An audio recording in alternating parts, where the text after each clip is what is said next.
युवा मोर्चाचे सहकारी म्हणून ज्यांनी काम केलं आणि माझ्या वडिलांचे अत्यंत जीवष्ट कंठस्थ मित्र अनिलजी शिरोळे यांचे सुपुत्र सिद्धार्थ शिरोळे यांच्या प्रचारार्थ आयोजित केलेल्या या महिला संमेलनात मंचावर उपस्थित त्यांच्या सौभाग्यवती ज्यांना ऑलरेडी मला वाटतं तुम्ही तयारी करून ठेवलेली दिसते, मंचावर उपस्थित वर्षाची डहाळे अत्यंत सुंदर त्यांनी भाषण केलं.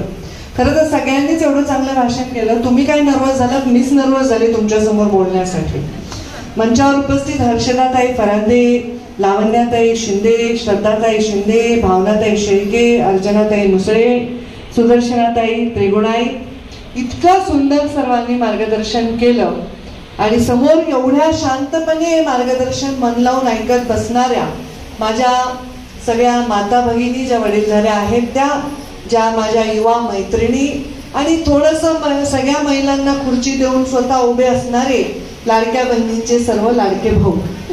खरं तर मला अनेक वर्ष झाले, आता मी राजकारणात थोडी म्हातारी झाली, जुनी झाली ना, मला अनेक वर्ष झाले आता मोठे सभा घेणं किंवा मंचावर जाऊन भाषण देणं, महिला कार्यक्रम घेणं हे माझ्या वाट्याला आलंच नाही खूप दिवसात. आज मी सिद्धार्थचे आभार मानेन की हा योग मला आला आणि मला आज एकदम छान एक तुमचं वतन आहे, शिरोळेंच्या वतनामध्ये महिलांच्या कार्यक्रमाला मला येता आलं आणि मला खूप सुंदर इथे दर्शन झालं. मला या सगळ्यांची सुंदर सुंदर भाषणं ऐकायला मिळाली. खरंच आहे ना, मी गोपीनाथ मुंडेंच्या पोटी जन्म घेतला हे माझं सर्वात मोठं सौभाग्य आहे. त्यामुळे मला संधी मिळाली ही माझी ईश्वराने ठरवलेली संधी आहे, कारण त्यांनी मला अशा पोटी घातले की तिला प्रत्येक संधी थोडी सहजच मिळणार आहे. मी काही फार त्याच्यामध्ये गप्पा मारणार नाही, पण ती संधी सोनं करणं हे आपले स्वतःचे संस्कार असतात. आणि आज मुंडे साहेबांच्या पोटी जन्म घेऊन मी राजकारणात या मंचावर आहे, राष्ट्रीय नेत्या वगैरे तुम्ही मला संबोधणं, पण ह्या सगळ्या खऱ्या शौर्य गाजवणाऱ्या वीरांगना आहेत ज्यांच्या घरामध्ये कोणताही राजकीय वारसा नाही, तरी या रात्रीचे 9 वाजले तरी आपल्या पक्षाने दिलेली झेंड्याची कमान, महायुतीची कमान सांभाळत आहेत आणि सिद्धार्थ शिरोळेंचा प्रचार करत असताना अगदी आपल्यावर झालेल्या परकीय आक्रमणापासून ते आता मोदींच्या निर्णयापर्यंत अत्यंत आत्मविश्वासाने बोलत आहेत. या स्त्री शक्ती समोर, या देवी शक्ती समोर मी सर्वप्रथम नतमस्तक होतो. सिद्धार्थ शिरोळे यांना तुम्ही विजयी करा. मी सिद्धार्थ सिद्धार्थ म्हणताय, कोणी सिद्धार्थ भैया म्हणत, सिद्धार्थ माझ्यासाठी लहान आहे, लहान वयाचा माझ्याच असेल पण लहान भावासारखा आहे आणि आम्ही लहानपणापासून एकमेकांना ओळखतो. आम्ही जेव्हा गावाकडे इथे मुंबईला यायचो, मुंबईला जायचो तेव्हा पुण्याला स्टॉप असायचा. पहिले रस्ते एवढे नव्हते ना आमच्या मोदींसारखे, नॅशनल हायवे, तेव्हा अटलजींचं सरकारही नव्हतं, तर आम्हाला पुण्याला थांबावंच लागायचं. नाही तर 16-17 तास त्या घाटामध्ये आम्ही अडकून पडलं की मग अडकलं. मग आमचं ठरलेलं असतं, माझ्या बाबांचे 2-3 मित्र, मग आमचं एक ठरलेलं जेवण असायचं, शिरोळे काकांकडे जेवण असायचं आणि खूप लाजाळू, अत्यंत शाय, अत्यंत आपण बरं आपलं काम बरं, जीवाचा मित्र. राजकारणात यायचं नव्हतं पण मुंडे साहेबांनी हट्टाने लोकसभा लढवण्यासाठी आणि अध्यक्षपदासाठी तेव्हा मला वाटतं पुढाकार घेतला. आणि खरं राजकारण सिद्धार्थच्या डोक्यात होतं, शिरोळे काकांच्या डोक्यातच नव्हतं. पण सिद्धार्थ आता राजकारणात येऊन आता दुसरी टर्म लढत आहे, तर मला खूप त्यांना शुभेच्छा द्याव्याशा वाटतात आणि मला पूर्ण विश्वास आहे की या निवडणुकीमध्ये भरपूर विजय, मोठा सन्मानजनक विजय सिद्धार्थ शिरोळेंना मिळेल असा मला पूर्ण विश्वास आहे. तुम्ही सगळ्या लाडक्या बहिणी म्हणून सगळे तुम्हाला संबोधत आहे. खरं तर स्त्रीचं जीवनच असं आहे. तसं मी सांगितलं की मी भाग्यवाने, मोठ्या माणसाच्या घरी जन्म झाला माझा. मोठ्या माणसाच्या घरी जन्म झाला तर मोठे संघर्ष असतात. प्रत्येकाच्या स्त्रीला संघर्ष असतोच. तिने PhD केली असो, ती वकील असो, ती डॉक्टर असो, नाहीतर ती कुठेतरी मिलवर काम करणारी कामगार असो, तिला संघर्षच असतो. तुम्ही असं कधी पाहिलंय का की 2 जण नोकरी करतात घरामध्ये, नवरा आणि बायको, दोघंही एकाच शाळेत शिक्षक आहेत, पण नवरा म्हणला तू ये बर का जरा, मी भाजी टाकून ठेवतो फोडणी. असं ऐकलंय का कधी? कधी ऐकलंय का तुम्ही सांगा? किंवा तुम्ही कधी असं ऐकलंय का की एखादी इंजिनियर आहेत, दोघं एकाच फर्ममध्ये काम करतात, IT मध्ये दोघं, त्या हिंजेवाडी वगैरे झालं ना IT कॉर्पोरेट, IT मध्ये काम करतात आणि नवरा म्हणतो की आज मी हाफ डे घेऊन तुझ्या आईला दवाखान्यात देतो. असं कधी ऐकलंय का? मी नाही, पुरुषांची तक्रार नाही करत आहे, पण स्त्रीमध्ये स्वाभाविक गुण आहे तो म्हणजे भरभरून प्रेम देण्याचा, भरभरून सेवा करण्याचा. म्हणूनच स्त्रीला आशीर्वाद आहे की स्त्रीच एकमेव आहे जी दुसऱ्या जीवाला जन्म देऊ शकते. त्या वेदना, त्या यातना ती सहन करू शकते. तिच्यामध्ये सगळ्यात मोठी गोष्ट आहे ती म्हणजे मातृत्व आहे. आपली सृष्टी शक्ती, असं म्हणतात की शक्ती नसेल तर शिव देखील शव आहे. हे शक्ती म्हणजे तुम्ही सगळ्या आहात. आणि त्यामुळे तुम्ही लाडक्या बहिणी, मला एकाने प्रश्न विचारला की लाडकी बहीण योजनेमधनं स्त्रियांना असं असं मिळालं, स्त्रियांना खूप मदत मिळाली. मला तर त्याचा खूप अभिमान वाटतो. पण बिना मदतीच्या स्त्रिया उभ्या राहतील आणि त्यांना जेव्हा खांद्याला खांदा लावून कष्ट करायला लावणारा समाज त्यांना तेवढाच सन्मान देईल, तेव्हा मला जास्त कौतुक वाटेल. आणि आम्ही मोदीजींकडे जेव्हा मी जवळून पाहिलं तर मी त्यांच्या प्रत्येक माणसाच्या इतिहासामध्ये, त्याच्या जीवनाच्या पूर्वार्धामध्ये त्याचा पुढचं जीवन लिहिलेलं असतं. माझे वडील मला नेहमी सांगायचे की त्यांचे वडील शेतकरी होते, फार लाड करायचे, त्यांच्या परवडेल तसा कापूस विकून 2 पेंड खजूर पावभर आणून खाऊ घालायचे लेकरांना, जत्रेमध्ये नेऊन त्यांना हवं नको ते बघायचे. पण ते म्हणायचे माझ्या वडिलांना तो सन्मान मिळत नव्हता. काखेमध्ये आपल्या खेटर घेऊन त्यांना जावं लागायचं, कारण त्यांना ते सन्मान नव्हता मिळत. मी म्हणलं का? माझ्या वडिलांसारखे दिसणारे सर्वजण असताना माझ्या वडिलांना का सन्मान नाही? म्हणून सन्मानाच्या लढाईसाठी मुंडे साहेब राजकारणात आले. आणि मला विचार करा बरं, सन्मानाची लढाई अजून संपली आहे का? अजूनही सन्मानाचीच लढाई आपण लढतोय. किती दशक झाले, किती पिढ्या गेल्या, तरी अजूनही एका गावामध्ये गेलं तर एक असते मातंग वस्ती, एक असते बौद्ध वस्ती, एक असतो धनगरवाडा, एक असतो माळी समाजाचा वस्ती, एक असतो वंजारवाडा, एक असतो बंजारे तांडा. हे सगळं आपल्या समोरचे चित्र आहे. हे अजून 4 पिढ्या कापल्या तरी आपल्याला बदलावासाठी काम करावं लागणार आहे. आणि म्हणून या सगळ्या गोष्टींमध्ये एक तर लढाई बाजूलाच राहून जाते, ती म्हणजे स्त्री आणि पुरुषाची. या देशामध्ये एक संस्कृती आहे, आपण धर्माला मानतो, प्रत्येक जण आपल्या, कोणी नमाज पढत असेल, कोणी पूजा करत असेल, कोणी आणखी काय करत असेल, परंतु प्रत्येक धर्मामध्ये आपल्याकडे महत्व किती स्त्रीला. तुम्हाला आता काल माझा चर्चा चालली होती माझ्या बहिणीशी. माझी बहीण म्हणली अगं सप्तशृंगी डोंगरात आहे, रेणुकाई मा डोंगरात आहे, सगळ्या देवीचे मंदिर, वैष्णोदेवी डोंगरात आहे, सगळ्या देवीचे मंदिर एवढे अवघड कसे, देवाचे मंदिर सोपे? देवींना तो सन्मान होता. देवींचे सगळ्या असुरांचा नाश करायला कोणाला यावं लागायचं? महाकालीलाच यावं लागायचं. जर श्री हरवली सृष्टीतली तर कोणाला यावं लागायचं? महालक्ष्मीलाच यावं लागायचं. जर विद्या हरवली तर महासरस्वतीलाच यावं लागायचं. मग हे सगळे खाते जर बायका सांभाळत होत्या, स्त्रिया सांभाळत होत्या, मग आता असं काय झालं की महिला बालकल्याण सोडून स्त्रीला काहीच नाही. आता म्हणजे ही परिस्थिती, मला वाटतं, मी अभिमान वाटतो मला, युवा मोर्चाची अध्यक्ष कधीच महिला झाली नाही, पहिल्यांदा मी झाले महाराष्ट्राची महिला म्हणून.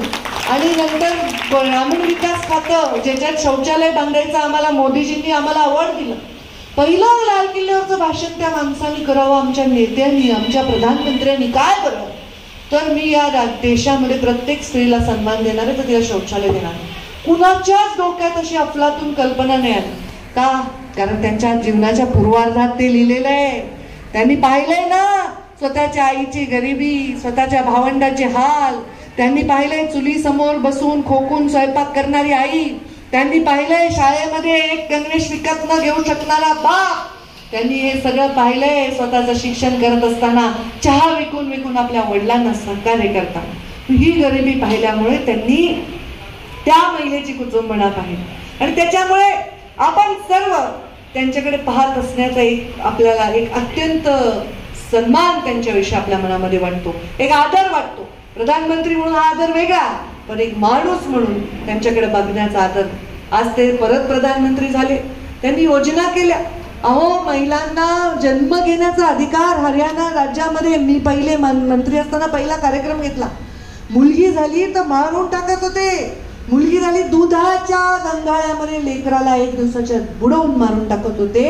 अशा प्रथा आपल्या देशामध्ये होत्या. सगळ्यात कमी संख्या हरियाणामध्ये मुलींची होती. तिथून बेटी बचाओ बेटी पढाओ अशा प्रकारची त्यांनी योजना सुरू केली.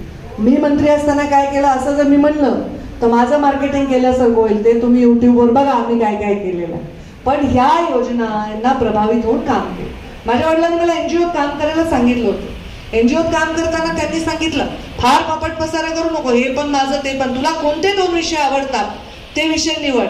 मी विषय निवडले नीर आणि नारी. नीर म्हणजे काय? पाणी. नारी म्हणजे आपण सर्व. या दोघी कठीण परिस्थितीत आहेत. या दोघांनाही संघर्ष आहे. पाणी सुद्धा एक थेंब माणसाला मिळायला त्रास आहे आणि नारीला सुद्धा स्वतःचं अस्तित्व टिकवायला त्रास आहे. आणि म्हणून त्या 2 विषयावर काम केलं. आज खूप मला आनंद वाटतोय की असं छान मला बोलता येते तुमच्याशी. नाही का माझ्या सभा जरा मला गाजवावं लागतात ना, मोठे लाखोच्या संख्येने लोक असतात. मग मला सुद्धा राणी लक्ष्मीबाईचं रूप घ्यावं लागतं, महाकालीचं रूप घ्यावं लागतं. पण असं छान गोड आवाजामध्ये संवाद साधणं हे पण एक मला पण त्याची फार गरज वाटते. आणि आज मला वाटतं की ही मला संधी मिळाली. सिद्धार्थला आपण जर मत देणार, कल्चर तुम्ही सांगितलं, संस्कृती हवी की नाही राजकारणात? काही वागणारे, काही करणारे, कसेही राहणारे लोकच पाहिजे. संस्कृती असावी ना. श्रीमंत आहे, चांगल्या घराण्यात जन्म घेतलाय म्हणून अभिमान, अहंकार, उद्धटपणा हे आमच्या अंगी जर असेल तर तुम्ही आम्हाला उभंच करणार नाही ना. उभं नाही करणार. सगळ्या प्रथा मोडीत काढून उभं राहण्यासाठी आपण असतो. मी माझ्या वडिलांना या हाताने अग्नी दिला. सगळ्यांनी टीका केली आपल्या वडिलांना, आपल्या कोणी मुलगी अग्नी देते. अरे मी गार्गी मैत्रीच्या देशामध्ये जन्मलेली आहे. त्यांनी नाही सांगितलं की स्त्रियांनी कधी अशा गोष्टी करायच्या. मग संस्कार स्त्री आणि त्यांना मोठ्या मताने निवडून द्या. आपण म्हणतो नाही गाणं आहे आपलं मराठी, अरे संसार संसार जसा तवा चुलीवर, आधी हाताला चटके मग मिळते भाकर. तसे आपल्याला खूप चटके मिळाले पिढ्यानं पिढ्या. रामायण घडलंय, महाभारत घडलंय. स्त्रीच्या सन्मानासाठीच लढाया झालेल्या आहेत आणि अजूनही ती लढाई कायम चालू आहे. या स्त्रीची लढाई बिकट का झाली हो आत्ताच्या कलियुगामध्ये? कारण तिच्या खिशा नसतो तिला, तिच्या पदराच्या टोकाला पैसे नाही हो, म्हणून झाली. तिला साधा कफ झाला तर कफ सिरप आणायला पैसे मागायला लाज वाटते सासूकडे सासऱ्याकडे. तिच्या साडीला ठिगळं लावून लावून ती घालते. पण जर 4 आपल्या भाऊबीजेला भावाने दिलेले, माहेरकडून आलेले, कोणी दिलेले पैसे जपले तर काय द्यायचं असेल, नवऱ्याचा सदरा फाटला असेल तर त्याला मात्र नवीन सदरा आणते. स्वतःचा कधी विचार करत नाही. या स्त्रीने स्वतःची बचत जी केलेली ती बचत लपवतात. तुम्ही सगळे पैसे लपवतात मला माहिती. सांगा बरं तुमच्याकडे असलेले पैसे तुम्ही लपवता की नाही? खरं सांग ना, मी पण लपवते. आता मुलापासूनही लपवावं लागतं कारण पटकन लॉकर मधून घेऊन जातो, कळतच नाही. आता मुलं मोठी झाली ना, पण लपवावं लागतात पैसे. कुठे कुठे लपवतात मी नाही सांगणार कुठे लपवतात, पण तुम्ही डाळीच्या डब्यात कुठेतरी ठेवत असताल पुडकं एक. देवघरामध्ये खाली लपवून ठेवता की नाही? साडी, नवीन साडीच्या घडीत हळूच 2 नोटा सरकून ठेवता की नाही? खरं सांग. आणि सांगता का कुणाला माझ्याकडे पैसे अडचण आहे ग, जरा पैसे आहेत म्हणल्यावर नाही देणार? काय आता अर्ध्या लोकांचे प्रॉब्लेम वेगळे आहेत, तुमच्याकडे काय माहित नाही. आमच्याकडे तर अर्धे तिकडे हातभट्टीतच गायब. त्या बायकांची परेशानी वेगळीच. त्यानंतर इथं प्यायला पाणी नाही म्हणून नवरा पूर्ण नीट लावून येतो म्हणल्या, पाणी सुद्धा घालत नाही. म्हणजे बऱ्याच वेळा दारूबंदी करा होता असं म्हणतो. मग हे जे पैसे आहेत हे तुम्ही लपून का ठेवता बरं? सांगा बरं. काय पैठणी बिठणी घ्यायची असते का दिवाळीला? का स्वतःसाठी काही गंठण करायचं आहे, काही नांगनथ घ्यायची सोन्याची, काय करायचंय? कुणासाठी वापरता हे पैसे तुम्ही? हे वेळेला उपयोगी पडावे म्हणून वापरत असतात.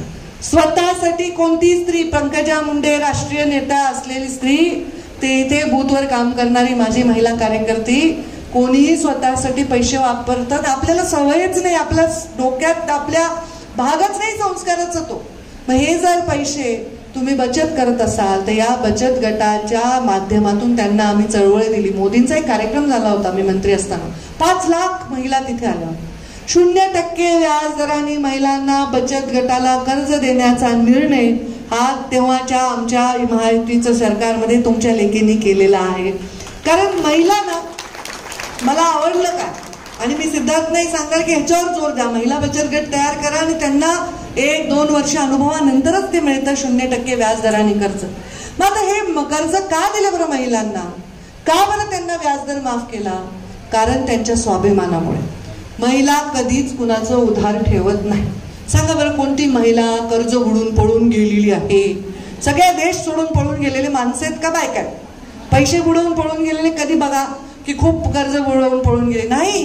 ती गहाण टाकेल दागिने, घरामधलं काही भांडे सुद्धा विकाल, पण कुणाचे पैसे ठेवणार नाही. एखाद्या मैत्रिणी जर एखादा दागिना आणून दिला की अगं तुझ्या कपाटात ठेव, मी 4 दिवस गावाला चालली, तिच्या जीवात जीव नसतो, कधी ती येते मी तिचा दागिना तिला परत करते. माझ्या लहानपणी आमच्या शेजारी काकू राहायच्या, नवीन लग्न झालं होतं त्यांचं. नवीन लग्न झालं, लहान वयाचं होतं, त्यांना पटकन लक्षात नाही आलं काही संपलंय. घरातला यायचं आमच्याकडे एक फुलपात्र घेऊन का माझ्या आईला, वहिनी दूध द्या ना, दूध संपलंय.